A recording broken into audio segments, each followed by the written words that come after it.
வியந்தது எப்படின்னா, இந்த இடத்துல இந்த கருத்து ஓட்டத்துக்கு இந்த வார்த்தை வரும்னு நான் எதிர்பார்க்கல.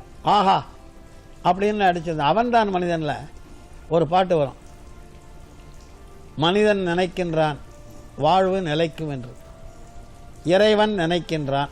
அது வரைக்கும் சாதாரணம். பாவம் மனிதர் என்றுன்னு போட்டார் பாருங்க கண்ணதாசன். அதை நான் ரொம்ப வியந்திருக்கிறேன்.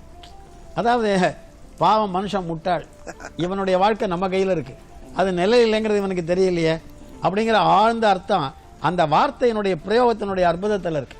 அது மாதிரி இன்னொரு பாட்டு கண்ணதாசன் பாட்டு சவாலை சமாளியில் அந்த நிலவை பார்த்து வானம் தொடாதேன்னு சொல்லுவோம். அதில் ஒரு சரணத்தில் ரொம்ப அழகாக ஒரு புராணத்துக்கு கொண்டு இணைச்சிருப்பார்.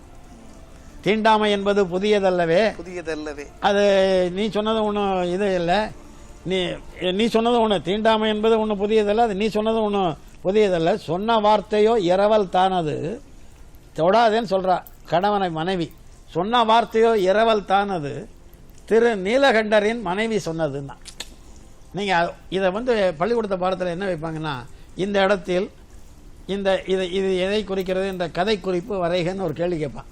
யார் திருநீலகண்டர், அவன் மனைவி எப்போ சொன்னான், இத்தனை விஷயமும் ஒரு தெரிந்திருந்த கவிஞர் அதை எழுதினதுனால அது ரொம்ப ஆப்டா வச்சார். நான் சொல்ல புரியல. இப்போ நிலவை பார்த்து வானம் சொன்னது என்னை தொடாதே, நிழலை பார்த்து பூமி சொன்னது தொடாதேன்னா ரெகுலர். நீ சொன்னையே தொடாதேன்னு, அது ஒன்றும் புதுசு இல்லை, அது நீ சொன்ன வார்த்தையும் இரவல் வாங்கின வார்த்தை தான், அது திரு நீலகண்டரின் மனைவி சொன்னது தான். நீ சொன்ன வார்த்தையும் இரவல் தானது திரு நீலகண்டரின் மனைவி சொன்னது.